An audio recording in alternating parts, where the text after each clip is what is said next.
आज national security committee की जो मीटिंग हो रही है उसमें इन तमाम हालात वाक़यात को सामने रखकर एक ऐसा लाइन ऑफ एक्शन बनाई जानी चाहिए कि पाकिस्तान को अपने न्यूक्लियर प्रोग्राम की फिक्र करनी चाहिए। हाँ भाई हाँ। तो सर क्या ये अगर इस तरह अटैक ईरान पे हो सकता है तो कल को तो ये अटैक पाकिस्तान पे भी हो सकता है। जबरदस्त जबरदस्त जबरदस्त, शायद यही कहना बनता है, बहुत जबरदस्त। पहले उन्होंने लीबिया को खत्म किया, फिर शाम को खत्म किया, फिर इराक को खत्म किया, अब ईरान को खत्म किया है। लेकिन देखने को यह आ रहा है कि पूरे आलम इस्लाम के मुसलमान तो ईरान के साथ हैं लेकिन हुक्मरान साथ। लेकिन हम ये कभी भी नहीं कहेंगे हम ईरान के जो है वो ईरान को अपने मिसाइल दे दें या अपनी फौज जो है वो ईरानी के सपोर्ट करें। ठीक हो गया जी।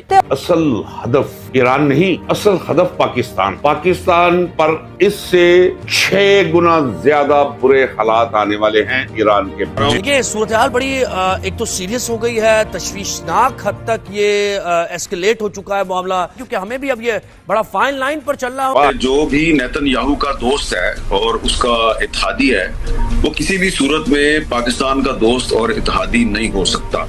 अब आप समझ गए होंगे मैं कहना क्या चाहता। जो पिछले 8-10 दिन गुजरे हैं इसमें इसराइल और अमेरिका ने मिलकर जो डिप्लोमेसी है उसको एक जंगी हथियार के तौर पर इस्तेमाल किया है। सर यही मैं एक सवाल करूंगी कि ये जो GBU-57 जो गया है इसने कोई ना कोई एयर स्पेस तो ली होगी ना। पाकिस्तानियों में कोई जरा रत्ती भर भी शर्म और सेंस ऑफ ऑनर हो तो चुल्लू भर पानी, बल्कि चुल्लू भर पानी क्या, हमें तो डूब मरने के लिए कुछ जरूरत ही नहीं है, पानी का एक कतरा ही हमारे लिए बहुत हो। इन हालात में हमने जो कुछ पाकिस्तानी क़यादत ईरान के खिलाफ अमरीकी और इजरायली मंसूबे का हिस्सा है। नाज़रीन, मुझे ये बहुत हद तक वही लगता है जो ऑपरेशन सिंदूर भारत ने किया था, सिमिलर स्टेटमेंट जो है उनके आज मैंने पेंटागन का भी नेशनल सिक्योरिटी कमेटी की मीटिंग भी बुलाई गई है। It's a very tricky situation, बड़ी टाइट रोप है जिसमें हमें चलना है। इंडिया इस टाइम ओपनली वो इसराइल के साथ होगा और ईरान के साथ, लेकिन वो ईरान को छोड़ेगा नहीं, उसने वो न्यूट्रल हो गया इस टाइम। इसराइल के पास 80 न्यूक्लियर वेपन्स हैं, अमेरिका की जरूरत नहीं है उनको। वो अमेरिका को कहेंगे कि हम करेंगे, वो खुद करेंगे, उनको पता है क्या करना, उन्होंने बनाया है, जहाज है अमेरिकन, बहुत काफी है उनके पास। To dismantle Pakistan nuclear program, ये एक इजरायली यूनिवर्सिटी का जो प्रोफेसर है वो पब्लिकली पूरी दुनिया को ये बता रहा है कि हमने ईरान का न्यूक्लियर प्रोग्राम डिसमेंटल करके उसके बाद हमें अगला काम जो करना है वो ये है कि पाकिस्तान का न्यूक्लियर प्रोग्राम भी डिसमेंटल करना है। और अभी खबर ये आ रही है कि अमेरिका के जो प्रेसिडेंट हैं डोनाल्ड ट्रंप, उनके लिए नोबेल पीस अवार्ड का भी हमने जो है ना वो कर दिया है। क्या नॉमिनेशन जो हम चाह रहे हैं कि हो जाए, क्या कहते हैं इसके ऊपर? जी मैं इस वाले से सबसे पहले तो ये कहूँगा कि हमारी स्टेट ने और हमारी आर्मी ने ये बयान दिया है कि हम जो है वो ईरान के साथ खड़े हैं। अच्छा। लेकिन मैं अपने आज़ादी तौर पे ये क्वेश्चन करूँगा कि अब पाकिस्तान की गवर्नमेंट ने ये कह दिया कि हम ईरान के साथ खड़े हैं, हम 24 घंटे उनके साथ खड़े हैं एज ए मुस्लिम। ठीक है। और मैं ये क्वेश्चन मैं अपने सामीन पे चंद क्वेश्चन छोड़ूंगा, वो ये कि कुछ दिन पहले पाकिस्तान और इंडिया की वार हुई है, उसमें ज़बरदस्त उन्होंने अटैक किया, उसके बाद पाकिस्तान ने उनको जवाब दिया है। ठीक है, तो इसमें ईरान की तरफ से ईरान की स्टेट की तरफ से कोई भी पाकिस्तान के हक में इंडिया के खिलाफ कोई मजम्मती बयान आज तक कोई आया है? जी पहले तो यही है कि उनकी स्टेट की तरफ से और सेकंड उनकी आर्मी की तरफ से कोई भी अगर बयान आया है तो वो मुझे दिखा दें।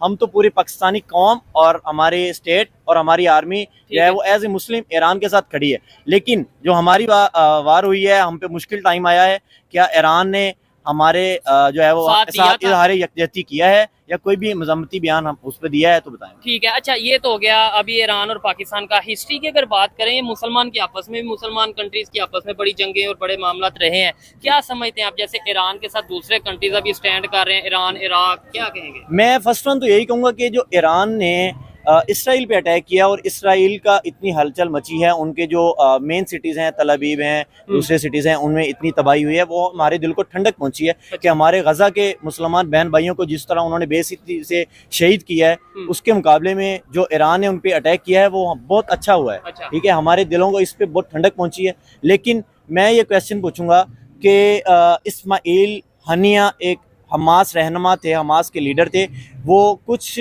माह कबल जो है वो ईरान के अंदर शहीद होते हैं। अच्छा। तो उसका जिम्मेदार कौन है? अच्छा। ईरानी कंट्री के अंदर शहीद हुए हैं, क्या ईरान कि गवर्नमेंट ने उसकी कोई तहकीकात की कोई रिपोर्ट पेश की है या उसका जो है वो इन्होंने क्या लबेलवा पेश किया है? मैं कहता हूँ उनका अपना प्रेसिडेंट राइसी, फिर उसके बाद उनका चीफ ऑफ आर्मी स्टाफ, उनका अपना जो वो मर गया, उन्होंने क्या किसी को सिक्योरिटी, मतलब आप जो कह रहे हैं ना कि भाई उन्हें क्यों नहीं सिक्योरिटी दी? देखिए ये उनकी अपनी अंदर की है। पाकिस्तान उनकी ईरान की जब से ईरान बना है आज तक उनके सैकड़ों लोग उनके अपने ही लोग मर गए होंगे। तो इस बारे में हम ये नहीं कह सकते कि वो उन्होंने दुनिया ने क्या बयान दिया है। हम ये कहेंगे कि वो इस्माइल हानिया ईरान के शहरी नहीं थे, वो गजा के थे और हमास के लीडर थे।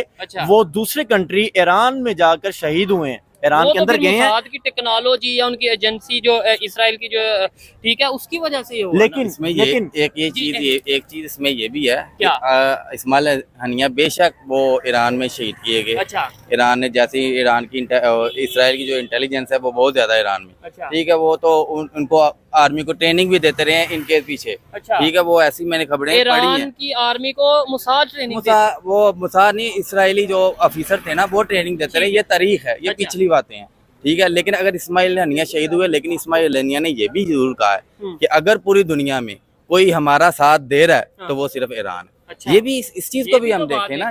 लेकिन मेरा क्वेश्चन ये है कि अगर आप और पूरे पाकिस्तान की आवाम और पूरी दुनिया के लोग ये समझ रहे हैं कि ईरान ने जो इस टाइम इसराइल पे हमला किया है वो गजा और फलस्तीन के मुसलमानों के लिए किया है। अच्छा। तो मैं उनके लिए ये क्वेश्चन छोड़ता हूं उन पर कि 7 अक्टूबर से लेकर आज तक गजा के तकरीबन 70,000 से ज्यादा लोग जो है वो उनके बेदर्दी से शहीद कर दिए गए हैं। अच्छा। क्या ईरान ने तब उन पर हमला क्यों नहीं किया? तो आपका कहने का मतलब ये है कि ईरान ने जो इसराइल के साथ जंग कर रहा है वो फलस्तीन के लिए या मुसलमानों के लिए नहीं कर रहा? जी, वो फलस्तीन के लिए बिल्कुल नहीं है। अच्छा। इसराइल ने उन पर अटैक किया तो उसके जवाब में वो उनको जवाब दे रहा है, यानी वो अपनी पर्सनल जंग लड़ रहा है। उसमें कोई भी उनका किरदार गजा पर नहीं है और इस पे बिल्कुल भी ये नहीं कह सकते कि वो गजा की वजह से आज इसराइल पे अटैक कर रहा है। ठीक है, सवाल करना हर एक का हक है। इन्होंने सवाल किया, थोड़ी तो लॉजिक बनती है कि भाई 2 साल या 2 साल से ज्यादा हो गए हैं इसराइल और फलस्तीन गजा ये सारा कन्फ्लिक्ट चल रहा है, हमले हो रहे हैं।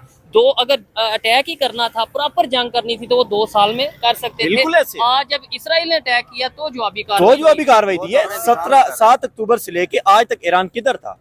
ठीक है, ये मैं सवाल छोड़ता हूँ, आज तक ईरान किधर था? उन्होंने क्यों नहीं जवाब दिया?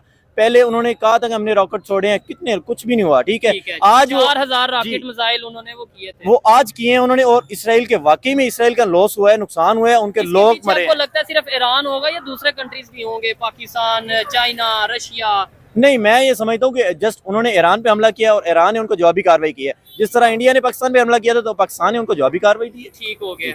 फिर दोस्ती और दुश्मनी तो जंगों में चलती रहती है। अच्छा लगा जी। लेकिन इसमें यह भी है, अगर आप वर्ल्ड वाइज की बात करें ना, जो हमारा ये ओवरऑल जो ब्रिक्स बन गई है, ठीक है, उसमें इंडिया, रशिया, वो चीजें और चाइना, ये है। ईरान लड़ रहा है, बेशक लड़ रहा है, उसके पास टेक्नोलॉजी है, उसने कुछ चीजें हैरान किया। वो ऐसे ऐसे मिसाइल जो हमने पहले कभी नहीं देखे, कैसी कैसी वो तस्वीरें हमें मंजर-ए-आम पे आई हैं वो हमने देखी हैं। उसमें मेरा ये ख्याल है कि मेरी ये सोच है, शायद ये आप एग्री करें और हर एक की अपनी राय है, अपनी राय है कि रशिया जो है ना, वो रशिया इसकी सपोर्ट करेगा जरूर, क्योंकि रशिया भी नहीं ये चाहता कि अमेरिका उसके गेट पे आके बैठ जाए। ठीक है, चाइना नहीं चाहता। ईरान के बाद किसकी बारी आएगी? किसकी बारी आएगी? उसके बाद ये जो खित्ता है जो अभी थोड़ा बहुत इस्तेहकाम में जा रहा था, शुरू से अदम इस्तेहकाम का शिकार है। जब से यूरोप बैठा है, स्टेबिलिटी बिल्कुल नहीं है। और ये अगर ये यहाँ पे ईरान में आके बैठ जाते हैं तो फिर सबका नुकसान है। इसलिए ये सारे मेरे ख्याल से जो डीप पॉलिटिक्स होती है ना अंदर से, वो कुछ और ही होती है, वो चल रही होती है, वो सारी स्पोर्ट भी मिल रही होती है, सारा कुछ हो रहा है कि बच्चा तू चलता रहे। इंडिया इस टाइम किसके साथ है?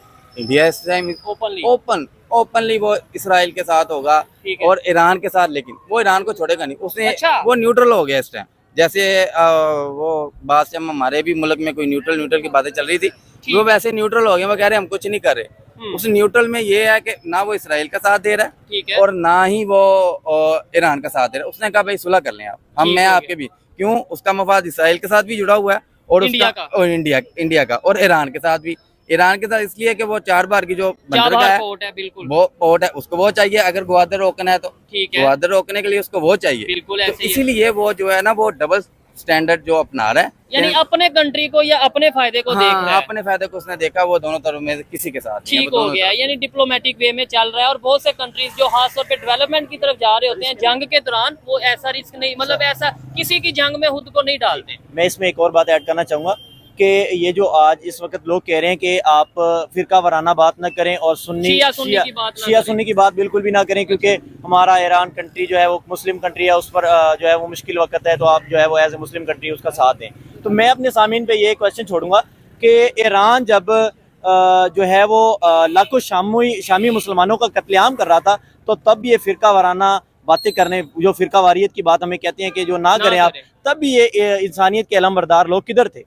ये मैं उन पे सवाल जोड़ता हूँ। और इसके अलावा ईरान ने इराक के साथ जंग की है, वो भी मुस्लिम कंट्री है, शाम भी मुस्लिम कंट्री है, उनके लाखों लोग शहीद हुए हैं। जिस तरह आज गजा के लोग शहीद हो रहे हैं, इसी तरह इराक के और शाम के लोग शहीद हुए हैं। इराक ने जंग की थी ना, इराक ने जंग की है और इनके साथ शामी लोगों का इन्होंने ईरान ने कत्लेआम किया है। उस तब ये ईरान मुस्लिम नहीं है, ठीक है, वो मुस्लिम नहीं थे, शामी मुसलमान नहीं थे। यार पास्ट को छोड़ो, मौजूदा सूरत को देखो। पास्ट में तो देखें ऐसे तो बड़ी जंगें आपस में, इवन पाकिस्तान बांग्लादेश एक ही कंट्री था, वो आपस में अलग अगर हो सकते हैं। ईरान, इराक, सऊदीया, ईरान, ये तो सब फिर चलता है। देखिए ये उनका आपस का मामला है कि इसराइल ने उन पर अटैक किया तो उन्होंने जवाब दिया, ठीक है। अब अगर इसमें ये कहें पाकिस्तानी लोग या कोई भी कि हम जो है वो पाकिस्तानी अपने मिसाइल उनको दे दें या अपनी आर्मी उसकी तरफ भेज दें, तो ये बात बिल्कुल गलत है। वो उनका आपस का मैटर है, वो इस ईरान उसको बेहतरीन उसका जवाब दे रहा है, ठीक है। इसमें हम ये बिल्कुल नहीं कहेंगे कि पाकिस्तानी जो है वो मिसाइल उनके हवाले कर दें या आर्मी हमारी उधर जाए, जंग में ना कूदें, बिल्कुल नहीं कूदें, क्योंकि ये उनकी जंग गजा के लोगों की वजह से नहीं है। ईरान की ये जो इसराइल के साथ जंग है वो उनकी पर्सनल जंग है, क्योंकि इसराइल ने उन पे अटैक किया है तो उसने जवाब दिया है, ना कि गजा के लोगों की वजह से। मोरल सपोर्ट हमने की है, हमारी स्टेट ने बयान दिया है जी कि ईरान मुस्लिम कंट्री है, तो हम ईरान के साथ खड़े हैं। मैं भी यही कहना चाहूंगा कि ईरान ने जो इसराइल पे अटैक किया है, इस पे हमारे दिलों को ठंडक पहुंची है कि इसराइली जो मरे हैं उनके जो सिटीज़ में नुकसान हुआ है, तल अवीव पे नुकसान हुआ है, और उनके बहुत बहुत फेमस जो उनकी इमारतें जो ज़मीन बोस हो गई हैं, उस पर जो उनका नुकसान हुआ है, हमारे दिल को ठंडक पहुंची है। लेकिन हम ये कभी भी नहीं कहेंगे हम ईरान के जो है वो ईरान को अपने मिसाइल दे दें या अपनी फौज जो है वो ईरानी के सपोर्ट करें। ठीक हो गया जी। आप लोग क्या विचार है कमेंट सेक्शन आप अपने कमेंट में बता देना। आपका भाई आपके लिए से पाकिस्तानी वीडियो लाता रहता है। जय हिंद, वंदे मातरम, जय श्री राम, जय श्री राम, जय श्री राम।